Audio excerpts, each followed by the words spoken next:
Inquire of yourself, am I aware?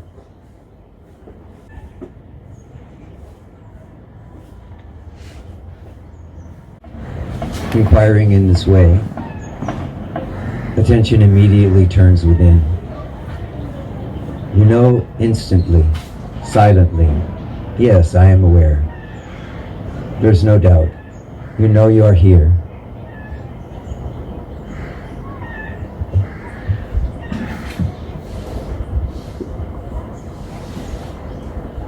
In this moment of recognition that you are aware, that awareness is here, there is simultaneously an understanding that this awareness is not me.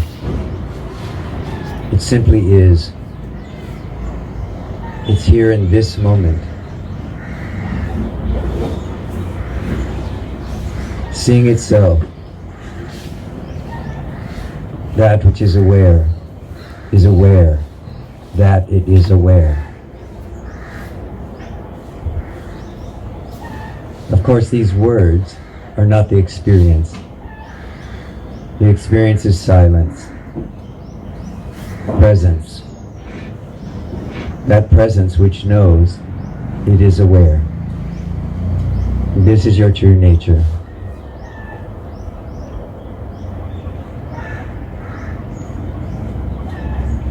Using this naked awareness, you can observe, witness, look directly at every aspect of your experience, and you can see the emptiness of it.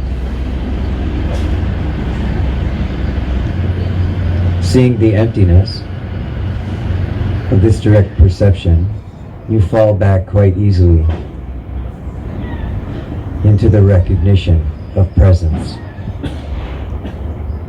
This here now, I am presence.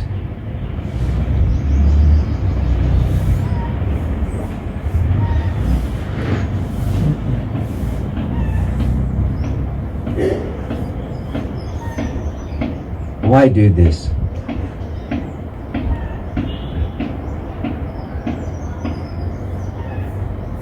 When we first come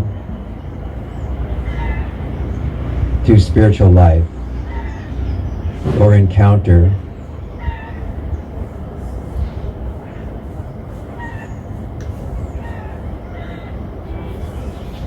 a glimpse of the self,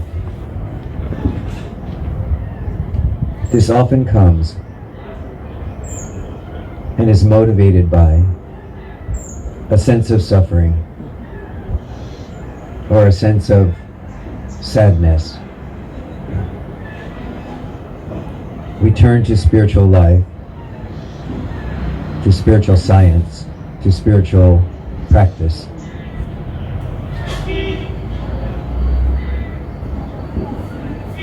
Having realized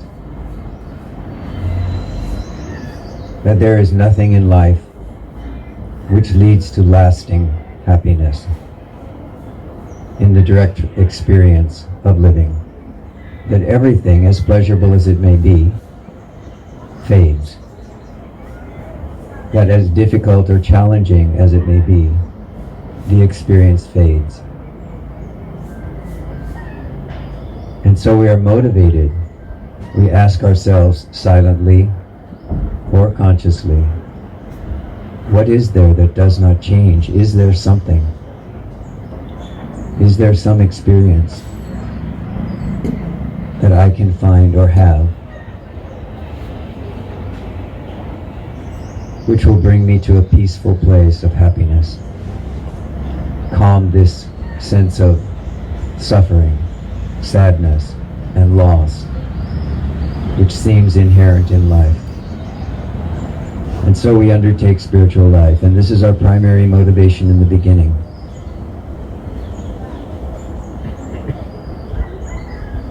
The avoidance of pain, the establishment of some permanent sense of pleasure. This is what motivates us. But an interesting thing happens even through the most basic of spiritual practices, the most basic of sadhana, somehow this glimpse of who I am, which may have only been momentary in the past, becomes relatively more obvious to us. That there is, in fact, a presence here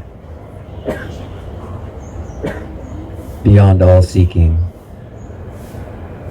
beyond all attempts to avoid pain, beyond all attempts to establish ourselves permanently in pleasure. Something is here that begins to shine through as we seek relief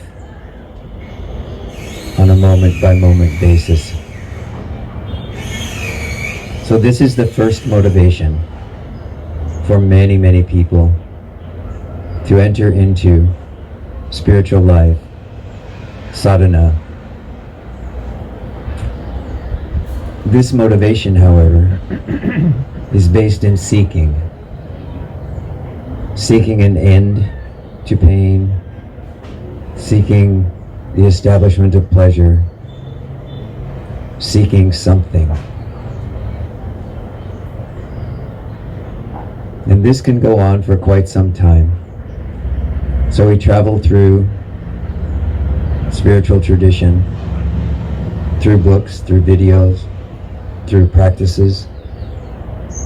We have different experiences, only to come to realize that none of them last. They are different from our seeking in the world, yes, but nonetheless, it's only when we are actively engaged in that spiritual practice that the suffering, the pain, the sorrow is held in abeyance. As soon as we stop the practice and go back to our job, our family, and so on, the challenges rise again, and we know clearly that we are not yet established in happiness. We know this, and yet something intuitively tells us that this is possible, and so we keep going. It's at this point that we begin the second phase, you can say, of motivation in spiritual life, and that is the motivation toward enlightenment or awakening. However we conceptualize that, however the tradition we are following conceptualizes that, we let go so much in the seeking of pleasure or the avoidance of pain that we say, oh, I see, there's this other possibility that the traditions refer to as awakening or enlightenment. So I will go for that. Now our degree of seeking in the world and seeking in our spiritual life may begin to abate a little bit. Now we know that the only thing we are really interested in is enlightenment. That's all we're seeking. Nonetheless, we are seeking. We keep going. Keep our practices going, maybe even intensify them. We keep going. I want enlightenment, I want enlightenment, I want enlightenment. This is the second motivation that comes in spiritual life.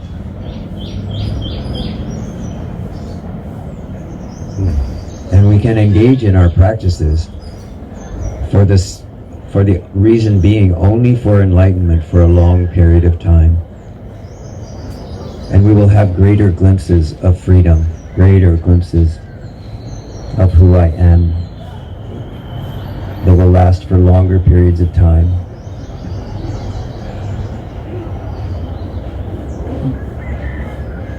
A kind of natural wisdom will begin to show itself.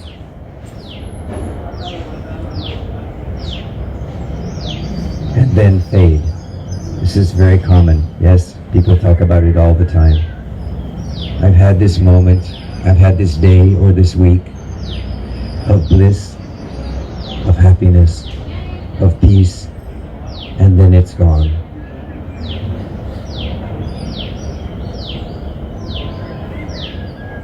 At this point, the motivation toward enlightenment or awakening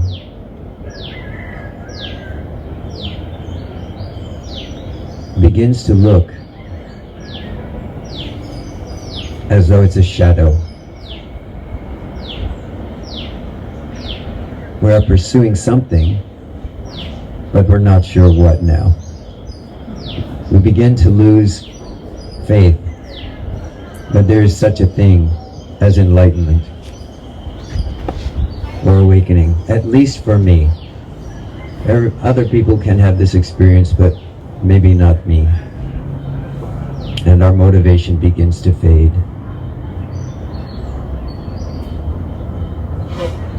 When this happens, we may just go back to our old way of living. Or we may settle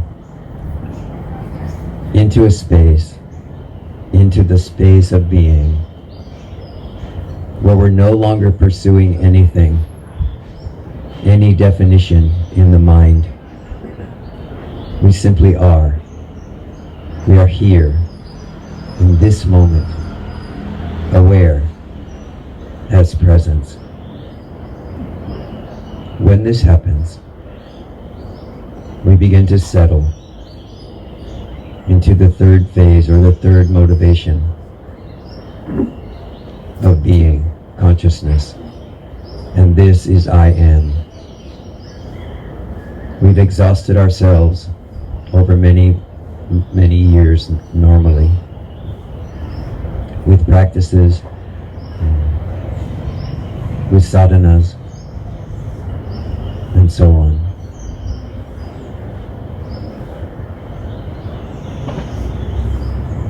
And the seeking, the search really comes to a halt.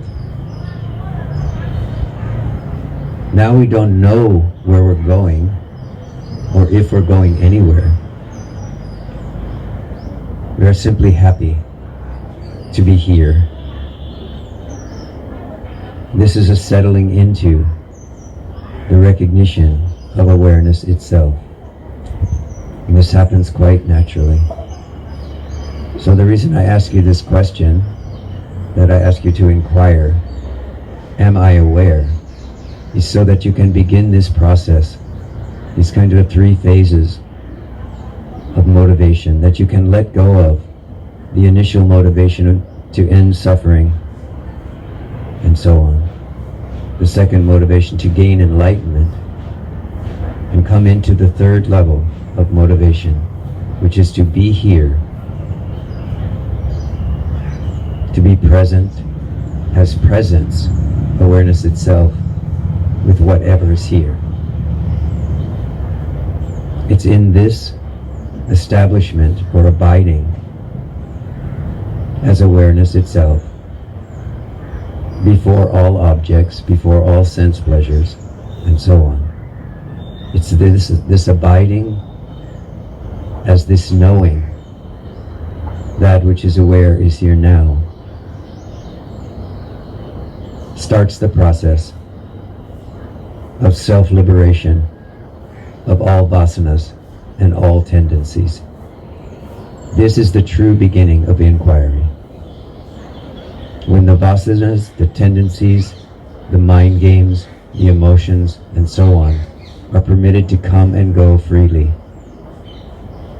observed, not grasped at, not clung to, not pushed away. This abiding awareness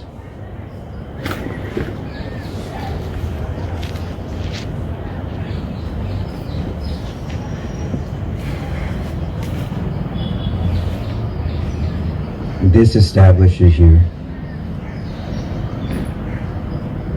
in this recognition. I am the self. At this point, there is no one doing anything. There is simple being, consciousness, and bliss. So I encourage you, you can look at these 3 stages of motivation. You can ask yourself, what am I doing in my sadhana right now? And what is the motivation for it? You can know something about where you are in the process, if that's interesting to you. You can also just be. Be nobody, going nowhere. This also is good. But if you want to know, you can ask yourself, where am I in this process? Of course, eventually you'll realize that there was never a process, but minds want to know, so we give it some candy, some sweetie from time to time. And this notion that I understand something about what I'm doing can calm us and bring us some peace. We can see where we are in this quest to know who am I, and we have some idea of where we're going. So we are moving from this motivation in suffering to the motivation toward enlightenment, to the motivation to abide as being, consciousness, and bliss. This journey, if you will, evaporates once abiding occurs. You are simply here. I am that which is aware. Nothing else is needed. Happiness is my nature. I am at peace.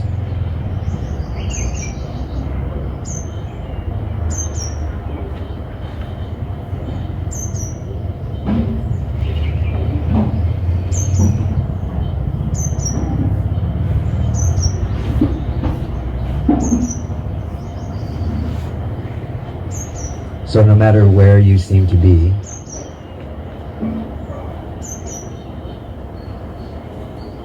in this awakening knowing of the self, let yourself always settle peacefully into the presence of your own being. Know, I am aware.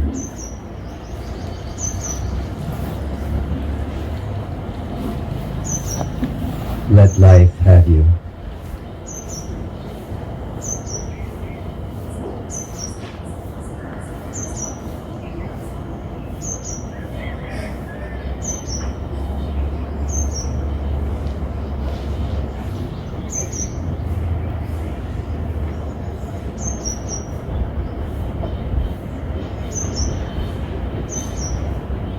Whatever you need, whatever is required, will come to you sooner or later.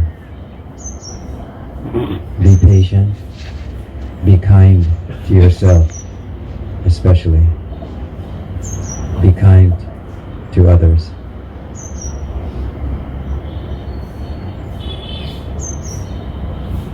Know that that which is aware in every single one of us is here. You are not separate. You are distinct. A distinct manifestation of the self.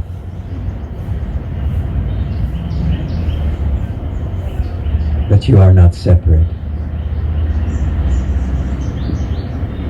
The awareness which you are, and which speaks when I ask the question, are you aware? And says yes, is the very same awareness which is in every single one of you. This is the place in which we are all one. We are all the same.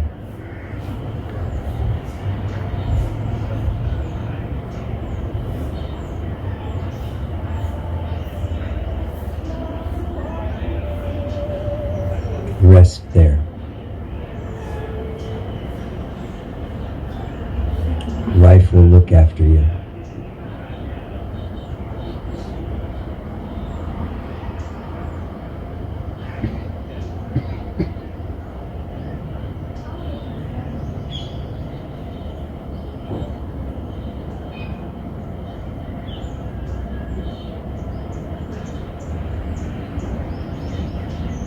Okay, questions? Comments?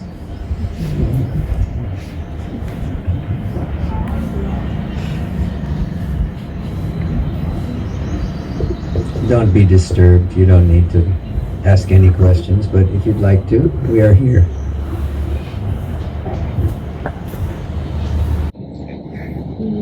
First, I wanted to report that. Can you speak up just a little bit so they can hear you? I just wanted to report that I met you in October. Yes. And it was absolutely magical that my life brought me here fully now to just be here. And all of this just literally flowed into my life. I have not done anything to be here. Good. Very good. And also, your last words to me were, now enjoy the joy, right? And my mind immediately went like, it's okay, you're in satsangs, you're feeling all this, and when you go back, it's not going to be the same. Yes.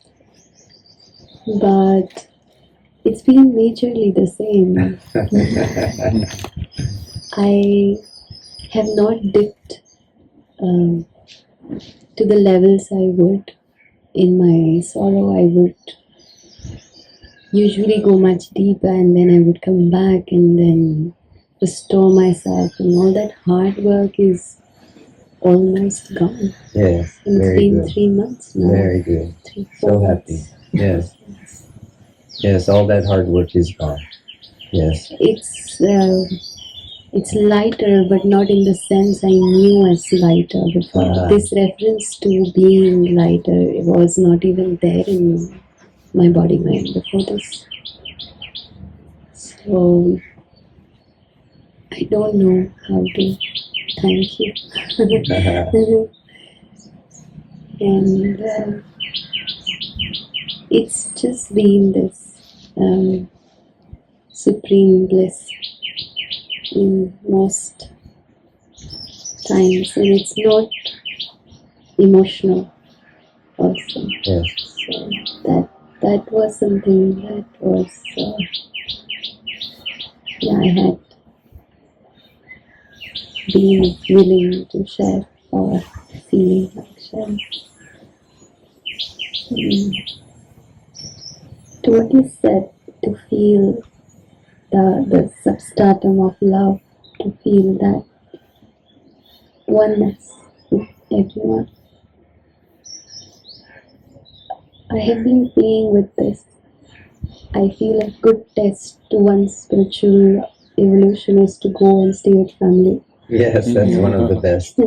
So, She said the one good test for spiritual evolution is to go and stay with one's family. My previous guru would send us to family whenever we thought we have gotten that. Yes. And right after you, it was Diwali, and that's like one time everybody comes together. Yes, and yes. This time I made a point to stay over for a month with them, and it was also quite magical. A lot of these things have touched them without being in any of this. So it's been, just so magical that I didn't really have to initiate conversations. A lot of those things just happened, and these mother wounds and the father wound started healing. And they might come see you. They want to see how it happened. Mm-hmm. So it's also from that space where, but I still have this inquiry. Then what is love? I still sitting with this one. Yes, this is the beautiful inquiry. This inquiry, what is love? Yeah? Yeah. Yeah. I mean, I'm experiencing peace in relationships, but I also see where I don't connect and where I connect, but where places I do not connect, there is love in them. Is also Yes. You see, the love is there whether you can be aware of it or not. Just understand that there is some form of conditioning, which at some moments seems to veil this nature of your own being, which is love. Love just wants to love. But at some moments, it appears that, as you said, I don't feel connected, or I don't quite touch through. But this is the veiling of mind. This is the veiling of conditioning. So don't give attention to that. Just understand this is conditioning. If I don't feel love, if I don't feel this radiance at the moment, in this moment, it's just because there is some form of conditioning here. But you don't even need to say, well, what is that? I need to find out what that is. I need to investigate. No. Just, oh, this is some form of conditioning. So like Bhagavan said, when the soldiers come out of the fort, chop them. Yeah. So when the soldiers come out of the fort and say, I don't feel this love in this moment, I don't feel this connection with this person or with this situation, chop. Just come back into the recognition of your own self-presence. This presence is not other than love. The degree that you feel it as love depends upon your ability to remain and rest as this presence. If you remain as presence, then this becomes this expression of love, quite naturally. So you are saying establishing the I in itself. Okay, I would stay with that. Yes. Very good.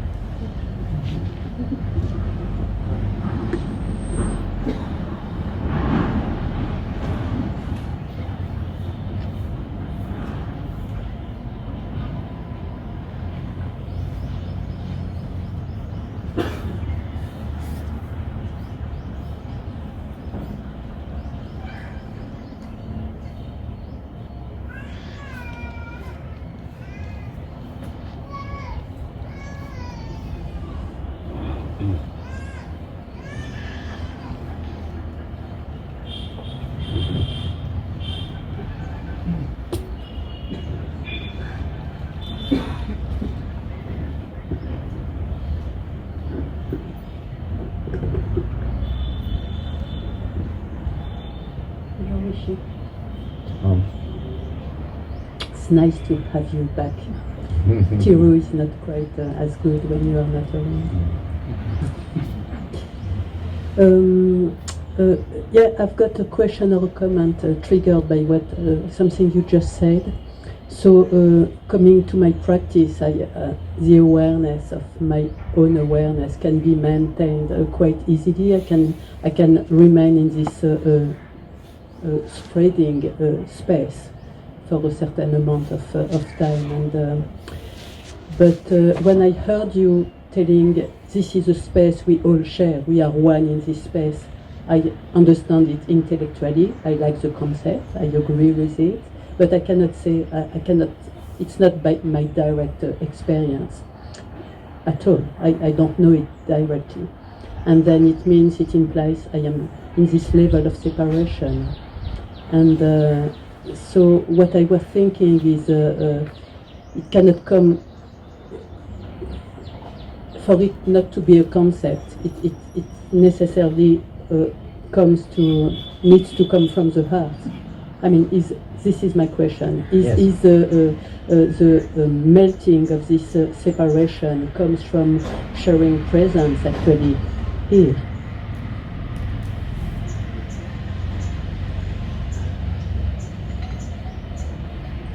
So you are ready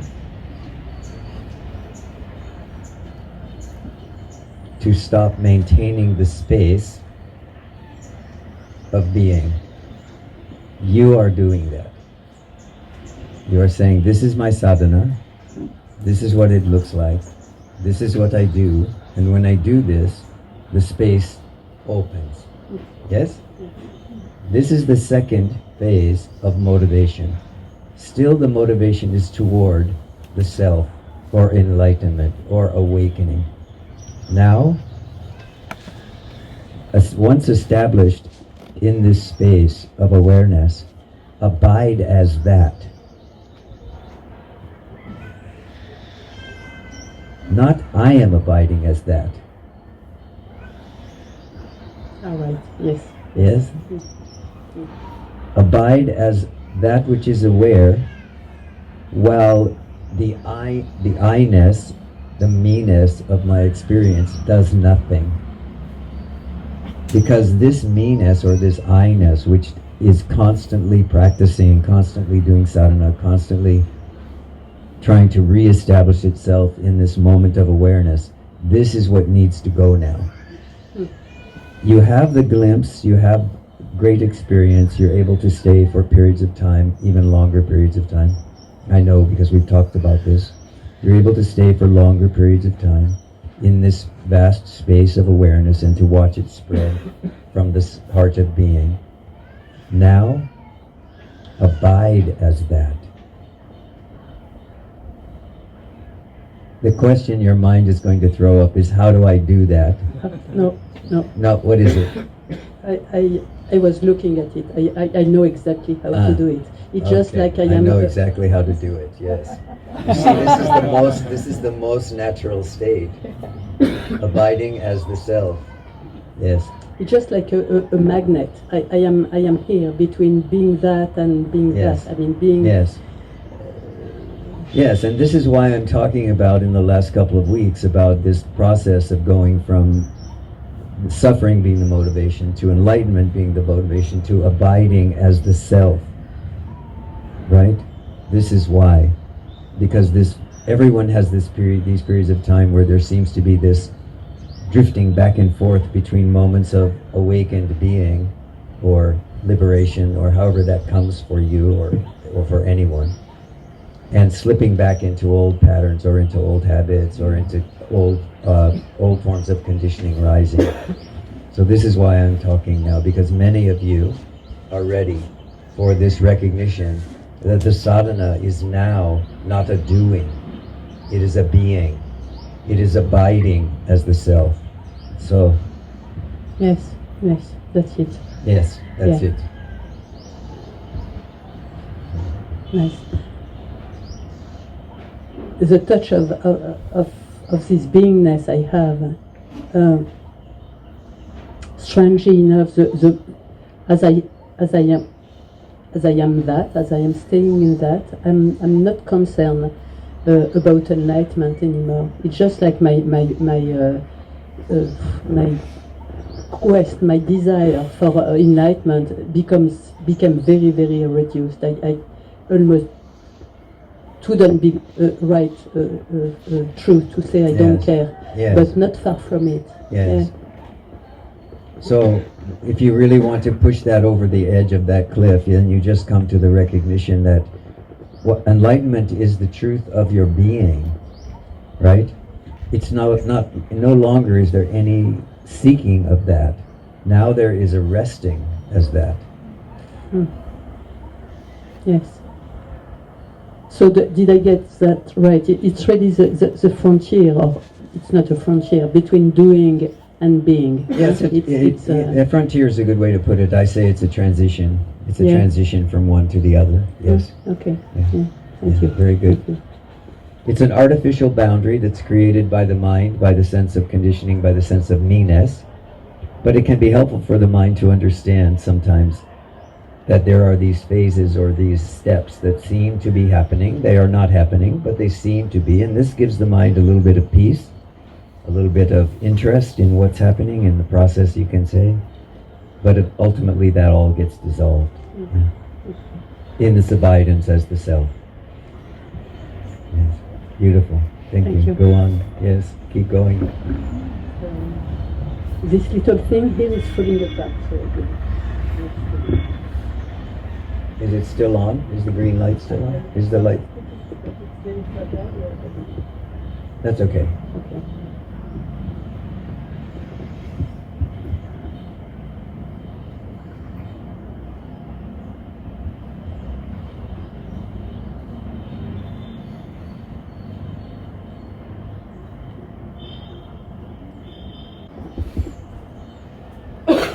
Since nobody wants to speak, I'm leaving soon, so I want to make the best use of you as well, Rishi. In my exploration of consciousness, very often I am taken in dimensions of consciousness, which seems to me being prior to existence, prior to Veronique's mind. Of course, it's still some kind of brain, and that would be between the space of my own awareness and nothing aware. And I wanted to ask you for a long time, actually, about this, because there is really an enjoyment and being taken into these spaces, these dimensions of consciousness, which are formless, colorless, but still exist. Yes. In different, and I've been concerned for quite a while about would they distract me from the search of awakening, remaining, abiding in nothing, in nothingness. When if these dimensions of consciousness do exist indeed, why not to explore them? Yeah. Yes, and this comes quite naturally for you? Yes. Yes. Yeah. Yes.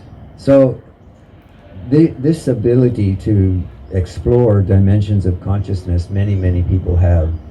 And as we become more and more aware of the subtle spaces in which we actually operate on a day-to-day basis, we can become interested in these subtle frames of mind.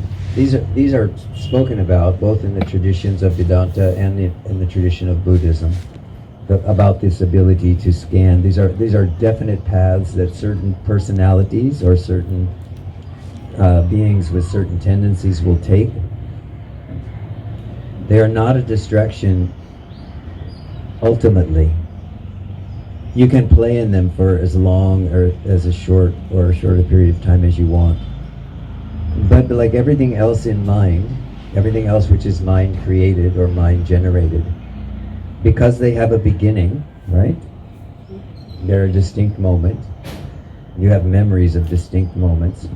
My meeting of those are distinct moments. They are beginnings. My being in them, but it doesn't feel like these dimensions themselves are finite.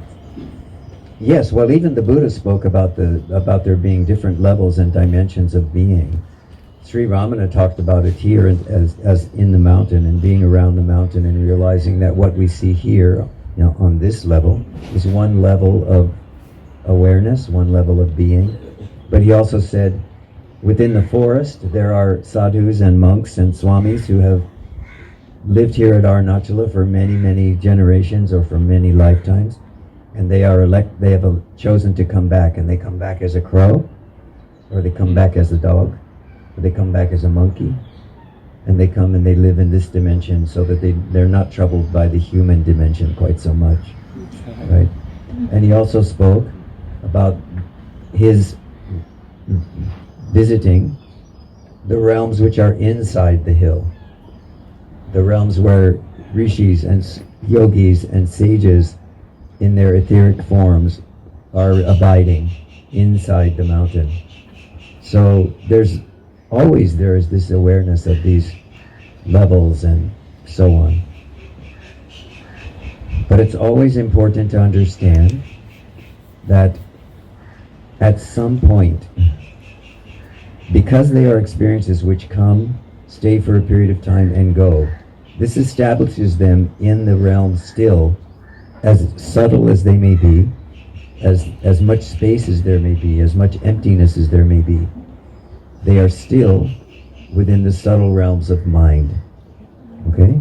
So as long as you understand that, you're not going to become trapped in them, you're not going to be distracted by them beyond something that's useful for you. You're simply going to realize at some point that just like all other phenomenon, this phenomenon is also coming and going. And there's a natural loss of interest over time. Yes, come to join the satsang. Speaking of the sadhus on the hill.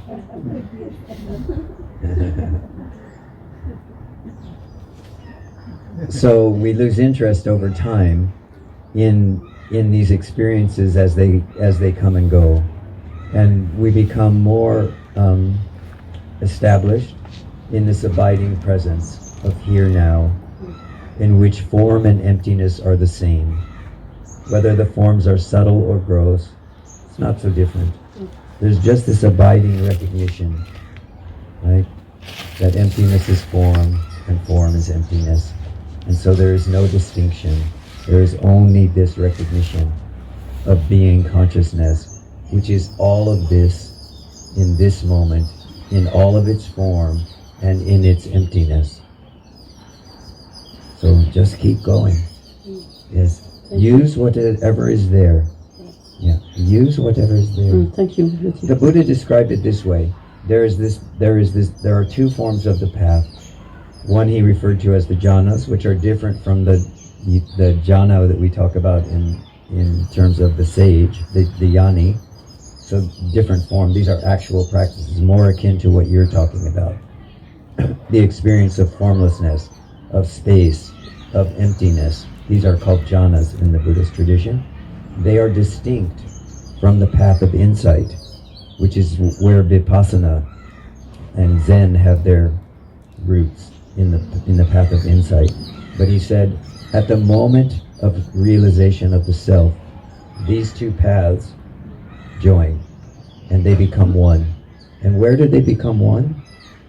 In this recognition that that which is aware, that which is here now. It is eternal, unborn consciousness. This is the end of the search. Yeah. Okay. Could you just expand a little bit on this path of insight versus jnana in the Buddhist? I don't get the difference really. What would be the path? The path of insight actually is about things like mindfulness of breathing, satipatthana. So it's about the practices themselves of following along, doing this practice, a progressive opening of the wisdom gate, so that the insights into one's conditioning and into one's process come quite naturally, just through the observation of the in and out of the breath, or the zazen of the breath, which can go on for long periods of time, for years. But in that process, because there's a deep relaxation, a loss of fear, the insights into the motivations behind conditioning, they come to the fore, and then they are released. So this is the path of insight. Okay. This is different from how do I experience formlessness or emptiness. You see, this is a different set of practices in the Buddhist tradition, at least in the Theravadan tradition, which is the one I'm most familiar with. It's very clear. Thank you. Thank you very much.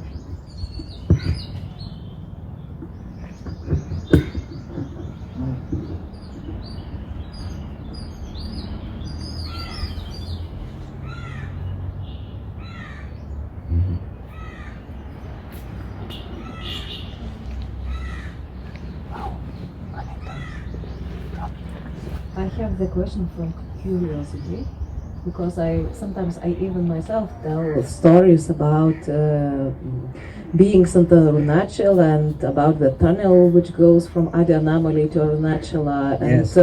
But actually it was like when I am speaking with this is kind of like a story, a legend. So when you are telling, I just felt this confusion that can it be some kind of real dimension with spirits, with unseen? You would have to ask Bhagavan that. I've lost interest in these dimensions. I don't pursue them. But he said that this is true, so I accept that. In his all-seeing wisdom, much more great than mine. So no other commentaries on that, yeah? Huh? No other commentaries. Well, for you, I'm always going to say, because we've had so many conversations, so for you, I'm always going to say, don't pursue anything which is not I am, because there's a certain fascination. This fascination becomes a distraction, and then it becomes a detour, you can say. Okay, another question. Okay. Very short one. You spoke about this losing an interest in enlightenment, and I really feel this is my experience. I am just like, I don't believe it's possible to gain anything, and it's like You're right. something faded away. Anything. And I really experienced this going back to the world and like engaging in some things that are worldly things. So, what Is there a third alternative?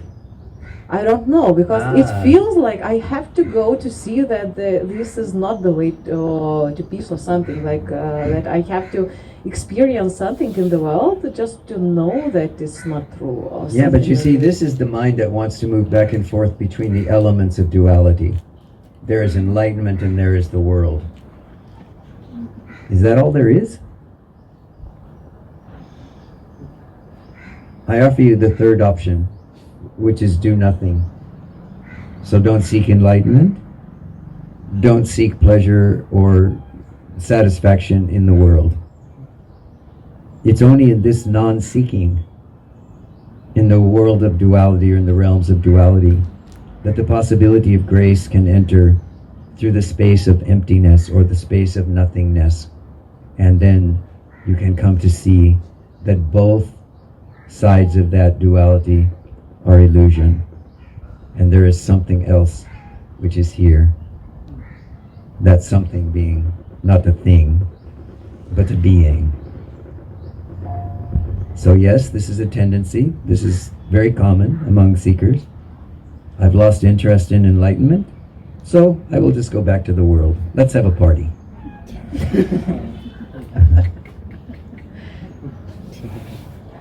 But this is not what the end of seeking is.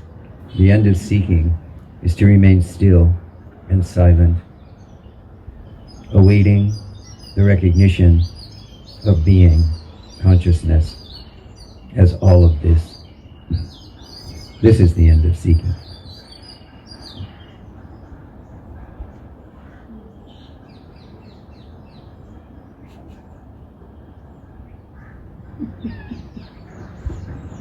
Very good.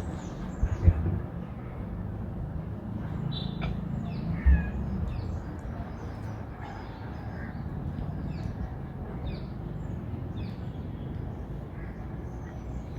Okay, last one over here. And then we finish for today.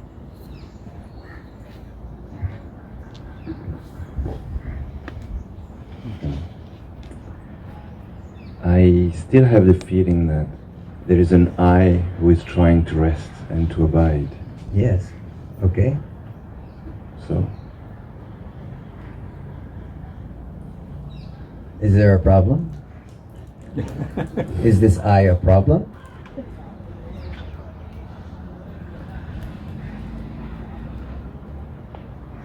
no. So, you can ask yourself though, is this I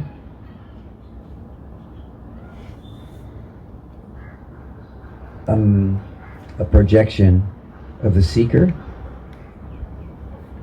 Or is this I a willingness to abide as being consciousness? You see, there is not two I's, but there is a perception. Bhagavan spoke about this. There is a perception that very often at this stage that you're talking about, that there are two I's. And he would just simply say, is there two I's or only one? But there is a distinction. The one distinction is that this I that masquerades as me, the body-mind. This, he said, this is the I of the conditioned statement, I am the body.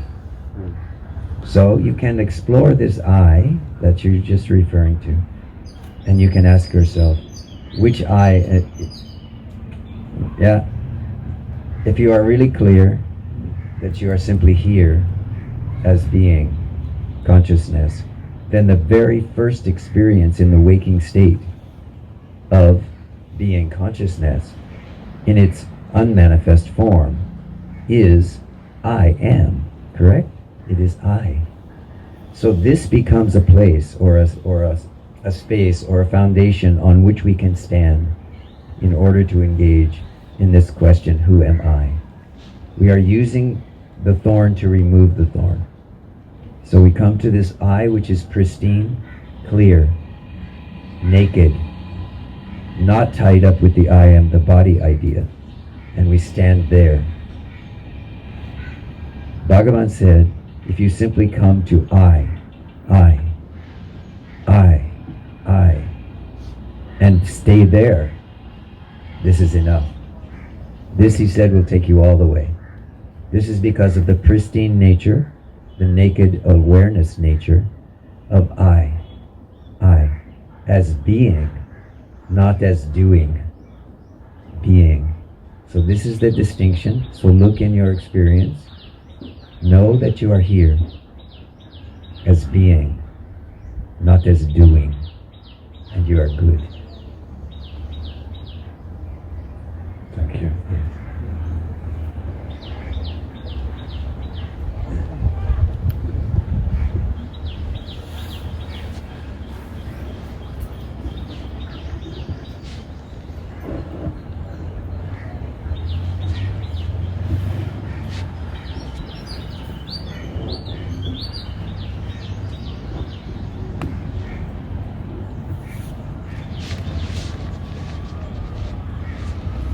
Please go in peace.